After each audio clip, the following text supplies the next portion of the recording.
Today's episode has been brought to you by Schedulicity. Hello there, and welcome to episode 86 of the Connected Yoga Teacher Podcast. It is great to have you here, and I'm excited to share today's episode. It's one of those interviews where when I went back to listen to the audio again, I was furiously taking notes. If you feel the same way, not to worry, we have a lot of the notes ready for you on our show notes page. There are timestamps so you can go back to the topics that you are interested in, and you can find that at theconnectedyogateacher.com/86. Today we meet Ian Gray, a live video coach and the founder of Seriously Social. If you've ever wanted to share video content, you are going to learn so much from Ian. I'm Shannon Crow, a mother of three, a yoga teacher, and a consultant and trainer for yoga teachers. I get how it is as a yoga teacher entrepreneur. We wear many hats. We are learning and teaching yoga, and on top of all of that, we're running a business. Sometimes this is covered in our yoga teacher training, but often it isn't because there is so much more for yoga teachers to know. Often the business side of things gets left, or we have to take another training, or we need another specialization. I get that you are likely driving to classes, prepping, taking trainings, hosting events, and doing a lot in your yoga business. And at times, if you're like me, it can be overwhelming. I still have those days when the to-do list piles up and I don't even know where to begin. This podcast was created for all of the yoga teachers in the world who are serving others by sharing yoga. It is here to support you. Every week between the classes, workshops, and trainings that you are teaching or attending, you can connect to information, ideas, and a supportive community of other yoga teachers, all while you're on the go doing what you're doing. Before we meet Ian, let's hear from Ren over at Schedulicity.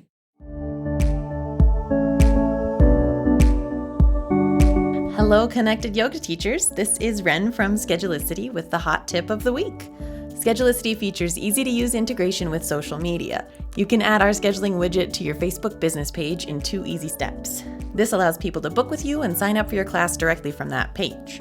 We also have marketing tools to allow you to spread the word to your social media accounts. With just a few clicks, you can set up a call to action inviting your Facebook friends and followers to visit your Schedulicity marketplace listing. Check it out and let Schedulicity help you stay as connected with your students online as you are in the classroom. Thank you so much, Ren. Also, some big news for those of you who share your workshops and trainings on Schedulicity. Maybe by the time this podcast comes out, but there's something new and exciting coming. I'm not even sure what it is, but I've been in conversation with Schedulicity because I was so excited about the new class calendar that I talked about last week that's now out. I wanted to find out what about workshops, and they said, don't worry, Shannon, there's a new thing coming out, so keep your eyes out for that.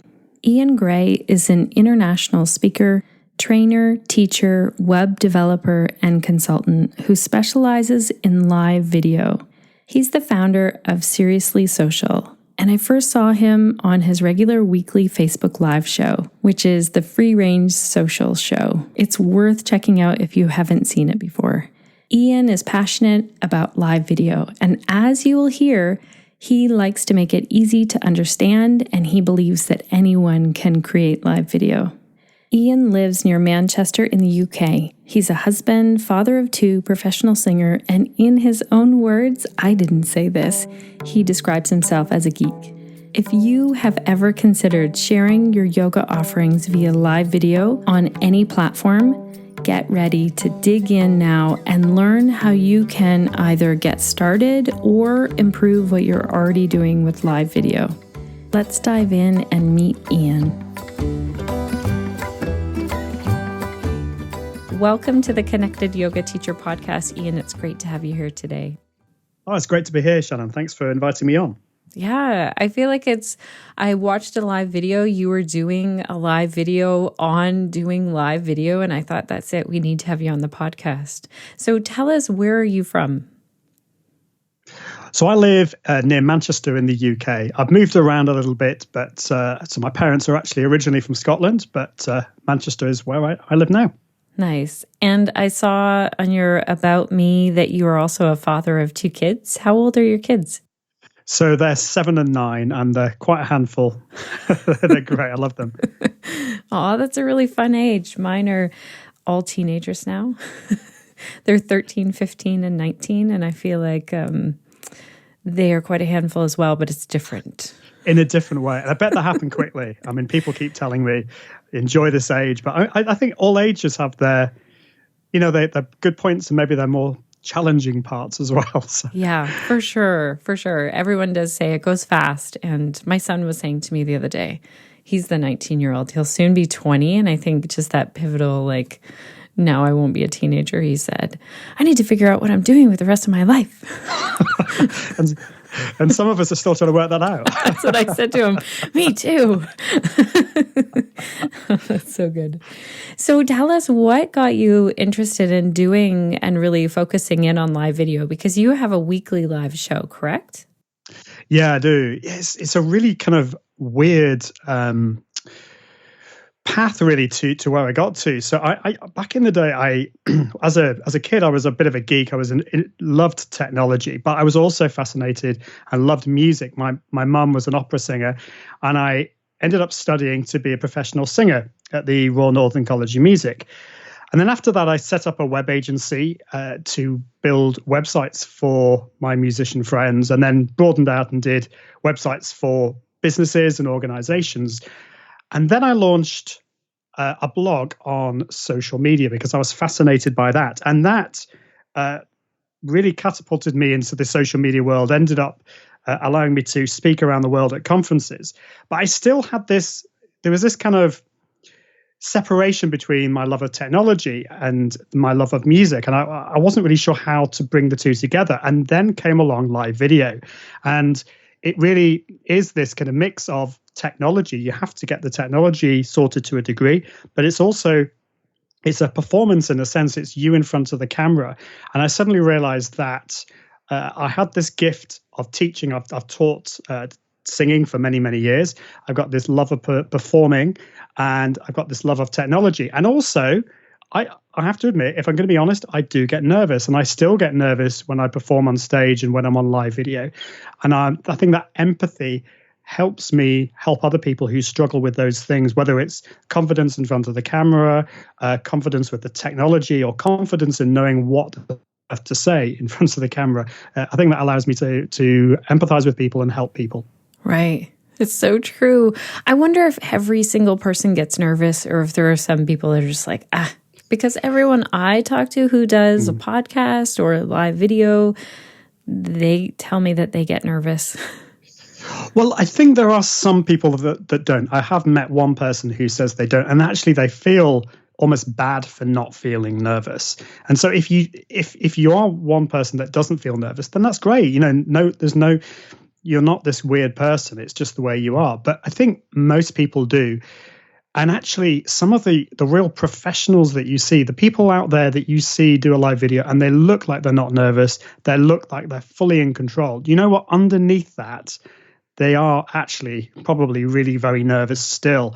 It's just they've learnt how to focus that energy into in front of the camera and onto that audience, really. So, and I still get nervous today when I do live videos. When this podcast, I suppose I was a little bit nervous coming on, talking to you today. It's a natural human instinct, but I think it's a case of learning how to channel that nervous energy into I hate to say performance, because it's not a performance, but it's certainly you in front of the audience and connecting with your audience. Yeah. And what gets me is that I work with a lot of yoga teachers who have been teaching for quite a long time, or maybe they've been teaching for a year or two, and then they're nervous to do live video, and yet they are live in front of people all the time, doing this full class. And I know some of them will say too, like, I'm nervous before I go and teach a class. I still have that bubble up as well. But I wonder if you can speak to kind of all of the fears that come in when we go to do a live video. Like, I'll give you an example. I feel like I have to have a perfect outfit. I have to look like I'm really the yoga person on the video. Can you speak to some of those kinds of fears? Oh my goodness, yeah, definitely. I suppose the thing is when, when I first started teaching, this was singing in my background. I was nervous, but the more I did it, the more confident I became, and I think it's the same when it comes to live video for many of the listeners. There will be a first time, and that is because you don't know what to expect. You are bound to be nervous about it. I think the other thing about live video is in a class, you can see everybody, you can see their facial expressions, but on live video, you're just staring at this inanimate object called a camera. And you can't see the people watching you. You can't see their facial expressions. And then some weird stuff goes on in many of our heads. We start to kind of feel that, well, people are judging us. There's going to be people out there who are going to think that we're maybe a bit of a fraud, that we don't know what we're talking about.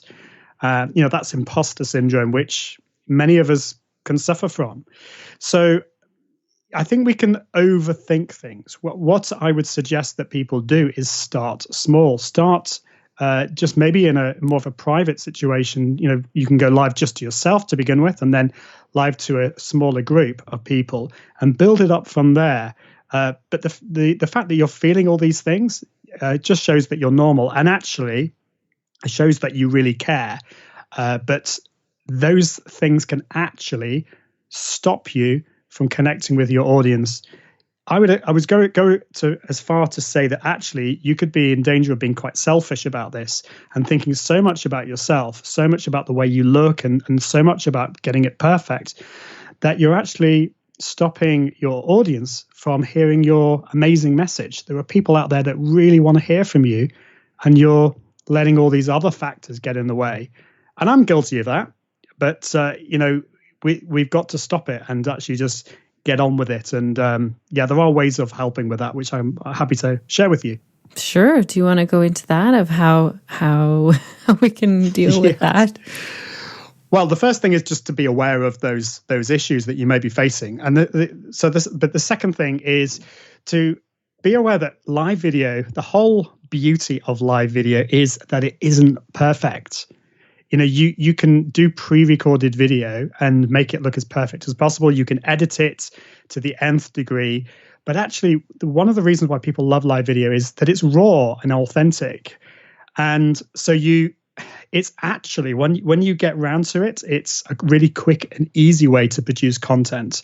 It'll probably be a lot quicker for you to produce live video than it will with just regular pre-recorded videos, because you can't edit it. So once you've got that thinking in your head, you need to just get started. I suggest starting on your smartphone. Don't get all complicated and try and do it from your computer. I mean, that's something you can do later. But just get your smartphone. If you've got an iPhone or an Android phone, that's the first thing you need. And the second thing that you need is a good internet connection. So I think most people are going to have those two things. You don't need anything else. You don't need anything fancy. And then go to the Facebook app and go to your profile and click on the Go Live button and change the privacy settings to only me, and then just try a live. The only person, well, there's actually going to be nobody seeing that, because it's you're just sharing it with yourself, and just test it out, see how you get on with it. And also make sure that you have 2 or 3 points. It's also really, really important to have a good plan. So if you're creating any kind of content out there, whether it's a blog post or whatever, you're going to plan it, aren't you? You're going to come up with maybe 3 or 4 points that you want to make. So with a live video, why don't you come up with 3 points that you want to make and just share it in that first test video. Now, once you've done that, this is the scary bit. I recommend that you watch it back. So once it's finished, the great thing about that is no one else will see it, only you. It'll be posted to your profile. And this is the scary bit. And this is because we're kind of very, very judgmental people, most people. And we're judgmental of ourselves. So the first thing that was probably going to come out of your mouths or something that you're going to think is, oh my goodness, I don't sound like that. I don't look like that, do I? And you need to stop doing that. It's the same way when you teach people. Do you start with the criticism first, or do you start with encouragement? And so you need to treat yourself like one of your clients. You need to come up with 2 or 3 really positive things about your performance. What did you do well? What did you do right? And then think, well, how can I do it better? And that's going to be the difficult bit. So that's step number 1. Step number 2 is then to join together with some other people, maybe in your area. So it could be other yoga teachers, and join a group together, create a Facebook group, and say that you're going to do a live challenge. You're going to go live every single day in the group for the next 7 days or 14 days.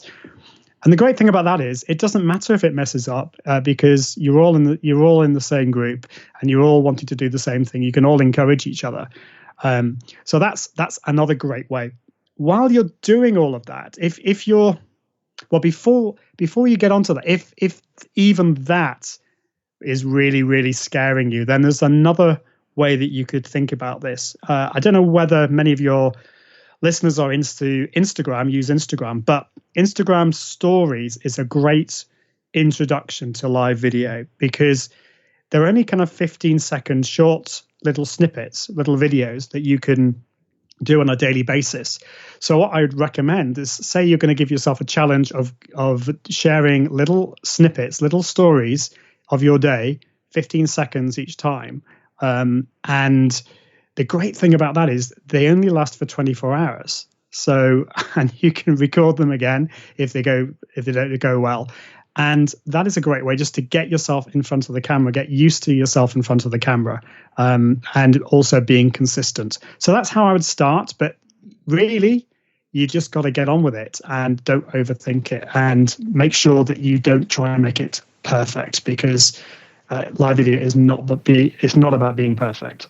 Right. I love how you said that. It's not at all about being perfect. And I gravitate towards the Instagram stories or Facebook Live videos that are exactly that, not perfect. Like sometimes there's a child running through or something's happened and it kind of surprises the person who was going live.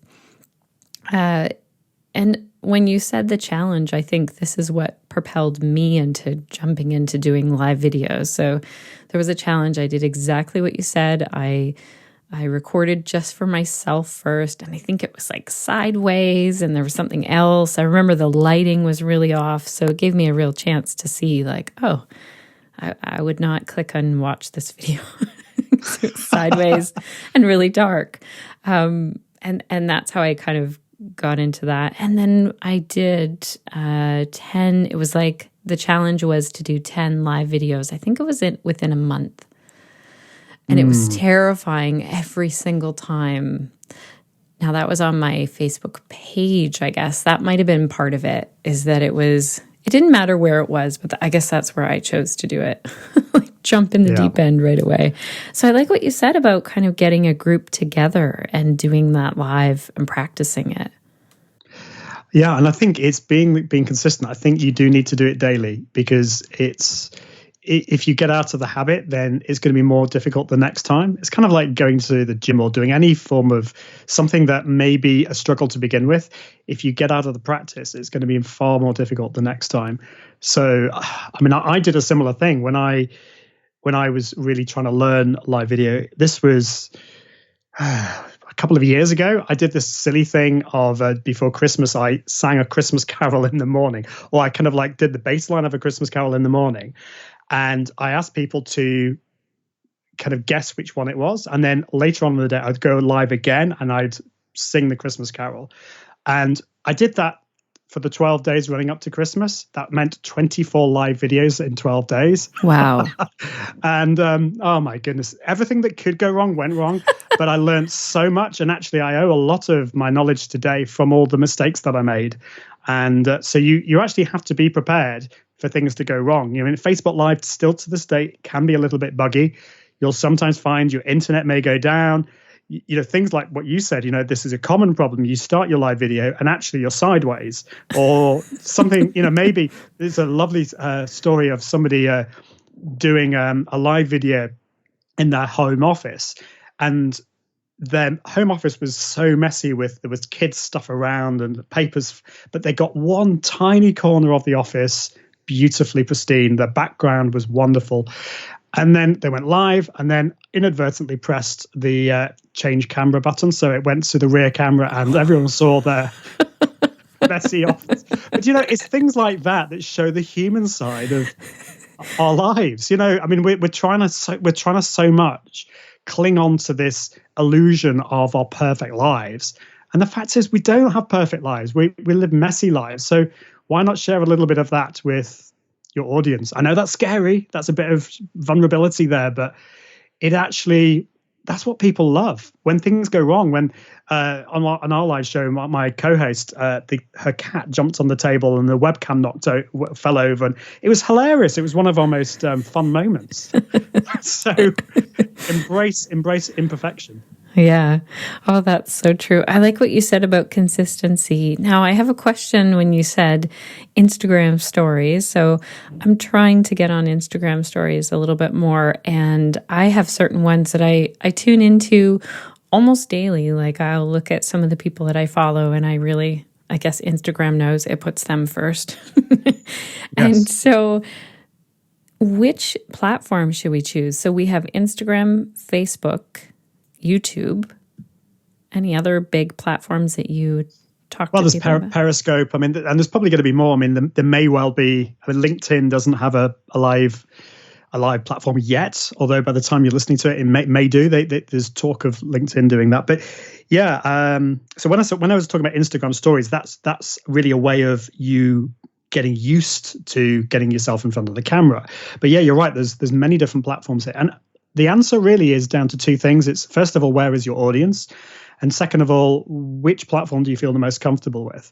So if you've got a really big audience on Twitter, then it might be a good idea to play around with Periscope, which is Twitter's live platform. Mm-hmm.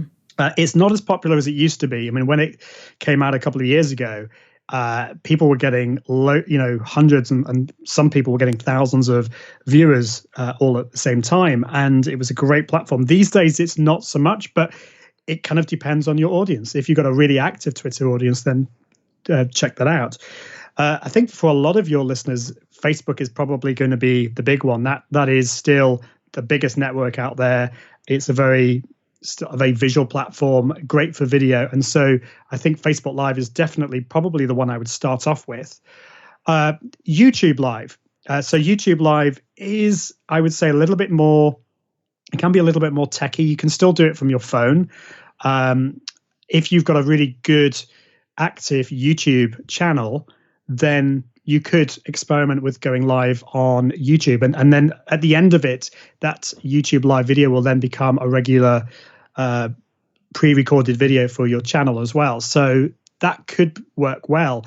And thinking also for if you're going to be live streaming your yoga classes, then YouTube could actually be a really good YouTube Live could be a really good platform for that, because if people are subscribing to your channel, then they may also want to see your live classes as well, if that's something you want to do. So I think really down to those two things. Where's your audience, and which platform do you feel most comfortable with at the start? Just stick with one. Once you get to grips with that, you can maybe then start to think of doing a live video on another platform as well. Mm-hmm. A lot of the yoga teachers that I speak with will have things that pop up. So for instance, one woman I was talking with this month, she said, I'm just not as young as all of the people who are doing Facebook Live videos. And I was thinking in my mind, yay. Yes. Yeah, absolutely. That's what I'm thinking. I mean, do you know, I was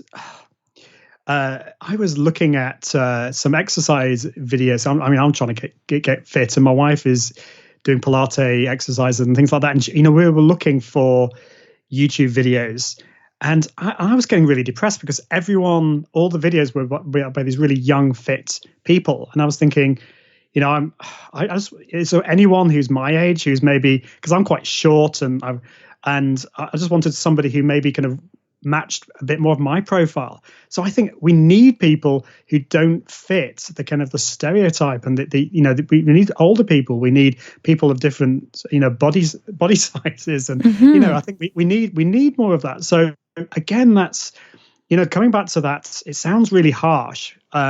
But if you're not sharing your message, if you're coming up with these excuses, well, I'm not young enough or whatever, you're actually being selfish, because there's people like me, other people out there that really need to hear that message. They need to hear it from you. You are the perfect person for that. So definitely, that's no excuse. Mm-hmm. Yeah, that's such a good point, that we look for someone who won't make us feel guilty and just feel like shutting it off. That's good, because I know going live, I kind of set a goal a while ago to do a weekly YouTube video. I did it Facebook Live. I feel like it was such a struggle thinking, yeah, I'm not looking like the most bendy youngest teacher out there. And I feel like I'm pretty confident. So if I'm having those thoughts, I think there are lots of our listeners who are also having those thoughts. And you're right. The feedback I got from those videos was tremendous. People were saying, I really loved this. It really helped me. And so if I wasn't sharing it exactly that, it would have been selfish.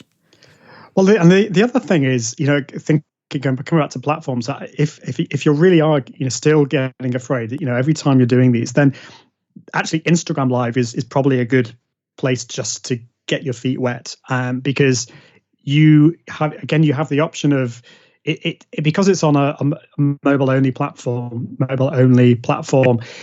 It's and there aren't actually any live video tools that integrate with Instagram, so it's more of a raw platform for live video. That's what I'm trying to say.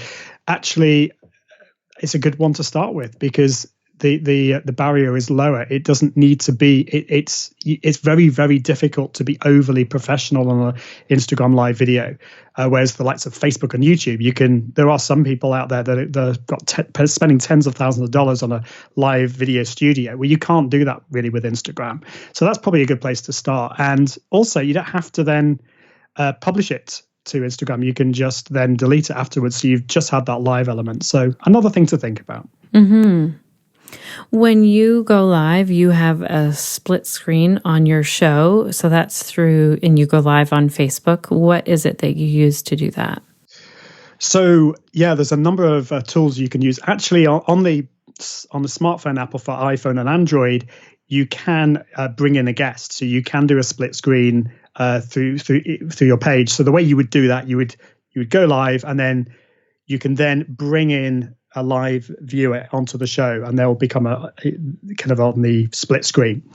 In my experience, though, it's a little bit buggy and not reliable. So we've for our live show, when we've been away on vacation and not had access to our my computer, then I've tried it that way, but it's not been reliable. So what I do, I've used a number of different apps. The app that I use for that show is called Ecamm Live. If you are a Mac user, then that is probably the one I'd start off with. It's fairly inexpensive. The price has gone up recently. I forget exactly how much, but I want to say it's around $80. It's certainly no more than that.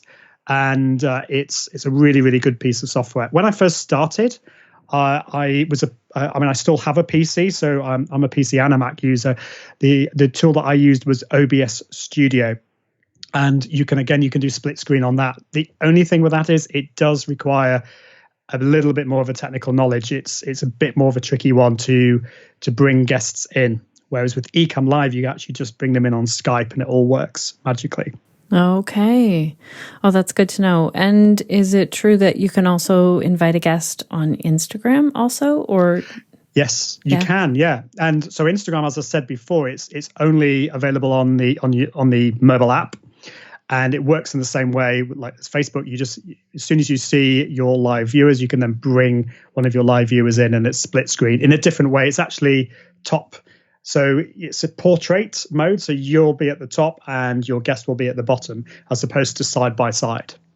Right. That's pretty exciting. I mean, I feel like as a podcaster, I feel the fear. Like I think, oh gosh, could I do it via live video? And I have done video, but we edited it and then put it up there of an interview.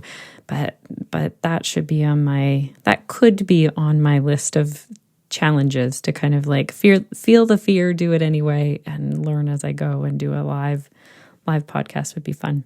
I think that's great. I know people that do that, and it works really well. And yes, sometimes it goes wrong, but it really doesn't matter. So keep it simple. Use a smartphone to begin with. If you want to enhance it, you definitely think about get a tripod for your smartphone. You could upgrade it again and get a microphone for your phone as well. And then if you want to take things to the next level, then you use an app like Ecom Live or OBS, or there's Wirecast. I mean, that starts to get a bit more expensive. They can more into the hundreds of dollars, but start small. Don't use these as excuses. I mean, the other thing I will say, sometimes, when I speak to people, they have three main barriers to live video. It's either the fear of the camera, if they're being really honest. The second one is the fear of the gear or the technology. And then the third challenge is the fear of the content, what to say, because there's this fear of you're going live and then suddenly your mind goes blank and you don't know what you're going to talk about. But actually, you know what? My barrier for many months was the gear, because my background, in my mind, my background was boring. I was comparing myself to all these other professional live video studios that probably were spending $10,000, $20,000, and there was me trying to compete with that, and I just stopped going live because I knew that in my mind, my background was boring. And then I realized I'm being a complete idiot, because it doesn't matter. The most important thing is the content. And I think I'm a great believer in what I call bootstrapping your live video studio.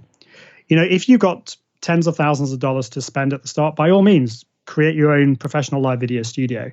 But why not just start off with your smartphone, then buy a tripod for like $10, $20. Go near a window. You don't need to buy lighting. Go near some daylight. But then maybe 6 months down the line, you can then afford to invest in some lighting. Maybe spend $50. And then you could maybe then think about getting a webcam for your computer and take it from there. You can bootstrap your live video studio. Right.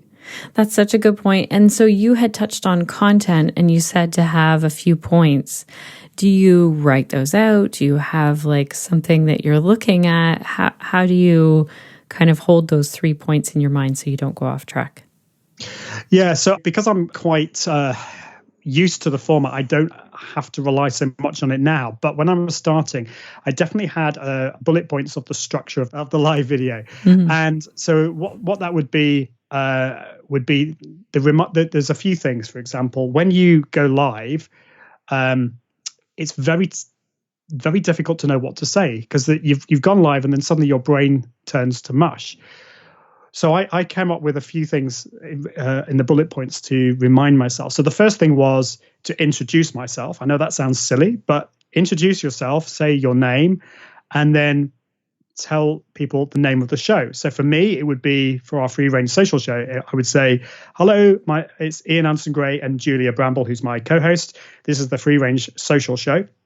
And then we'd go into announce what this show was about. You need to get straight into telling people what the show is about. Then the next thing is actually to remember that the first people to watch your show, your live show, are actually not your live viewers. The first people to watch your live show are actually people in the future, people who are watching the replay. So what you need to do is actually greet the people watching in the future. So you can say, thanks so much for watching the replay of the show. Today we're going to be talking about, and then you tell them what you're talking about. And hopefully by that point, you're starting to get some live viewers into the show. So at that point, you can start to greet them. But don't spend too long on that because otherwise it's going to be very boring for the for the replay viewers later on. And also if you want to repurpose it later, if you want to take the video and post it somewhere else, you want to have the ability to kind of maybe cut those bits out. Then it's a case of going straight into the content. And so for that, I do have bullet points even today, because you need to be very, very structured. Some of the kind of least effective live videos are out there are ones where the host or the co-hosts waffle on. They forget what they're talking about, and they lose the interest of the viewers. So I would stick to 2 or 3 points that you want to share, and stick to those. At which point you can then bring in some comments. If people are leaving comments in the live video, you can then respond to them. Don't worry if you don't get any comments, or if you get very few live viewers to begin with. That can be a little bit demoralizing. But the more consistent you are with these live videos, the more people that you will get on watching your live viewers. So watching your live videos live, at which point you'll probably get scared because there are lots of people watching you. So you'll never win. But yeah, so I think having that structure, and then of course then you need to make sure you know when to end. Don't be respectful of people's time. So just summarize what you've talked about. Most importantly, tell people when you're next going to go live. So you need to teach people when you're going live on a regular basis. Tell people where to find more about you, and what's your call to action. In the same way as you would have on any other type of content. What is the one thing that you want people to do at the end of the live video? So it might be to sign up for a free online workshop. It might be to contact you or ask you a question, or download a free ebook, or whatever it is. To try and have something at the end of it that people can do, and make it easy for them to do that. Right. That's fantastic. You remind me of another mistake when I started doing live video. I started doing yoga classes for my students, and I was just waiting for people to get on there. So I turned the camera so that they could look out at my bird feeder. It'd be like 3 minutes. I'm so embarrassed to tell this. Well, no, don't be embarrassed, because it's there's kind of a common technique actually that people have a countdown timer at the start. And I used to do this, but then I kind of realized, if you're having this countdown timer for 3 minutes, it's tedious for the replay viewers. They're not going to wait for 3 minutes, are they, until your show starts?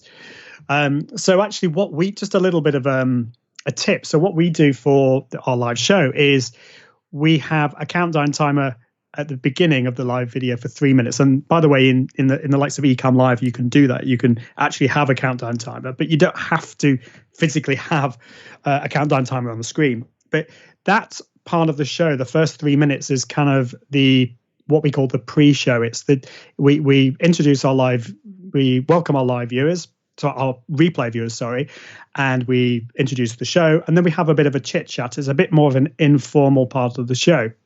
After the 3 minutes is up, we then transition into our little jingle, and we then get on to the main part of the show where we welcome our live viewers. So you could do it that way. Right. Do you find with Ecamm, when I was using that one, that sometimes the sound doesn't match the video? So you mean it gets out of sync slightly? Yeah. Yeah. Now this is. I'm glad you mentioned this. This is a common problem with actually not just Ecamm Live, with a lot of the live video software for either Mac or PC. This is why it's a lot easier to start on a phone. Okay. Because it's kind of weird, because in a way the hardware on a phone you'd have thought would be not as powerful as a computer, but it's just optimized really, really well live video on a phone.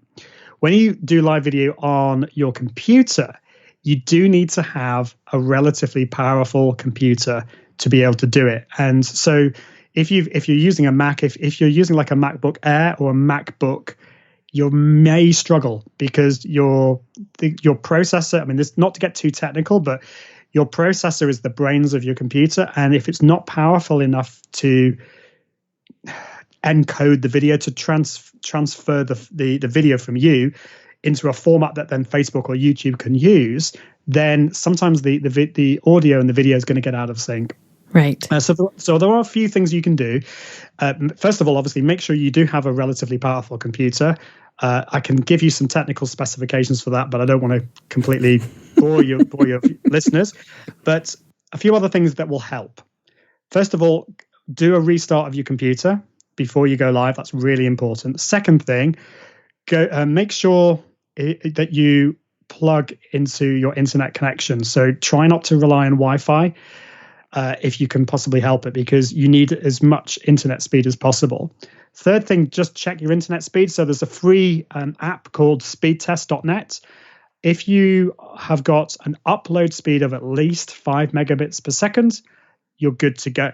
So it's the upload speed that's really important. If you got lower than that, again, you could have some sync problems or some issues with the video.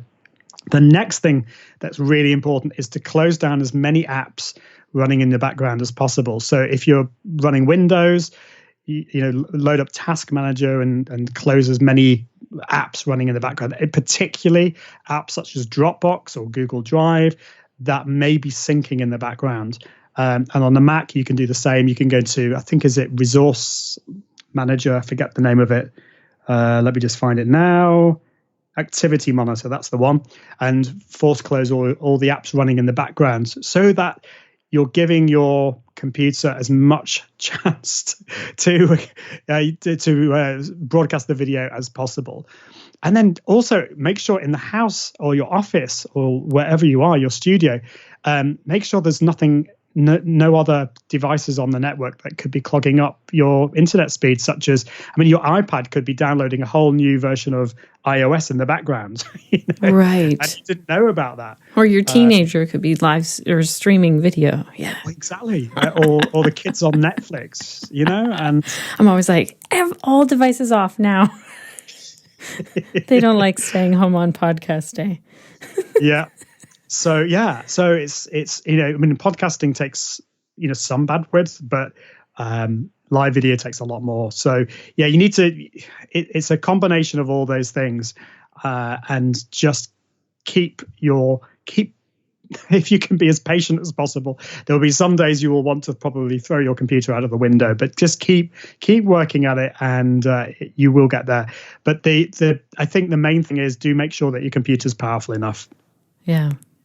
Well, that's fantastic. I'm so glad that you gave us these tips and it sounds like, it is just simpler to find your phone, go live from your phone, use that exactly. Like maybe then you get a tripod, like you said, and if you're liking that. The consistency, do you go live at the same time on the same day every week?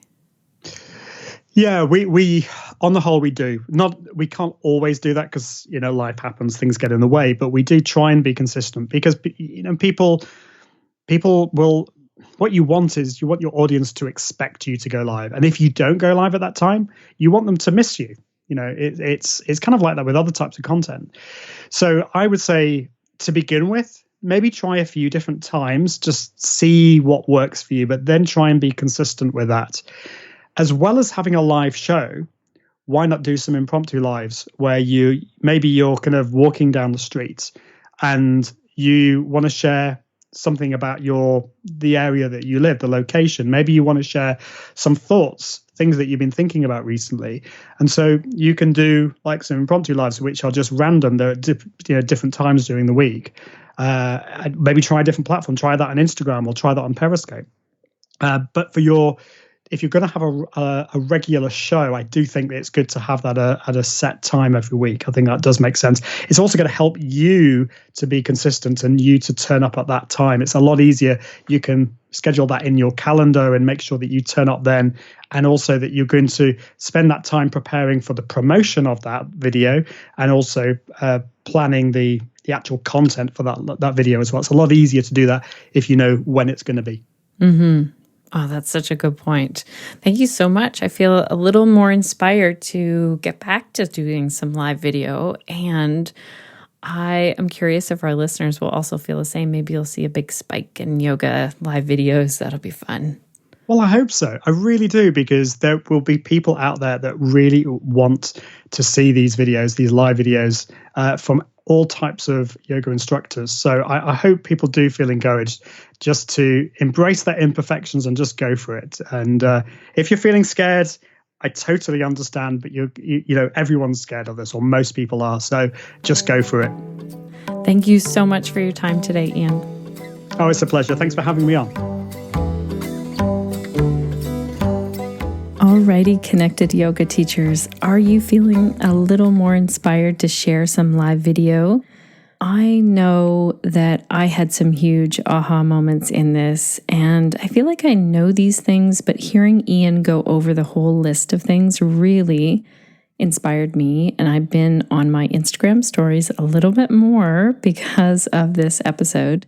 I like how he said live video isn't meant to be perfect. People love that it is raw and authentic.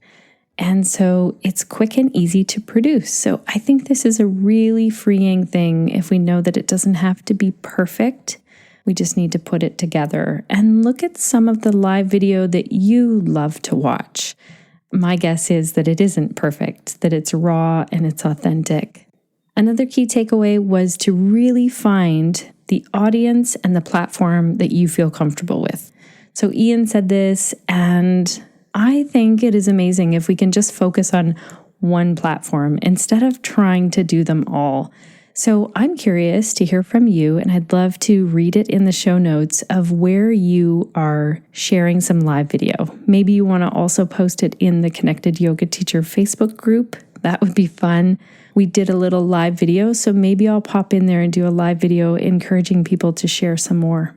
Also, if you're moving along with this and then you bump into a challenge, share it in the Connected Yoga Teacher Facebook group. Technology can be tricky, and it's so great to reach out to a collective group, a community, a supportive community, and ask them, hey, what about this? Hey, how can I improve on this? If you are looking for our Facebook group for yoga teachers, go to theconnectedyogateacher.com, look for the join button on our homepage. Also, have you left a review yet? Esther did a while back on our Facebook page. She said, I attended Shannon's Yoga for Pelvic Health teacher training 2 weekends ago, and I highly recommend it. The focus on pelvic health is so important. Shannon's gentle and skilled approach helps create a safe and supportive learning environment in which to embody the practices she includes in this very rich and full 2-day training. Watch closely for details about the next Yoga for Pelvic Health teacher training with Shannon. Thank you so much for taking the time to share this, Esther.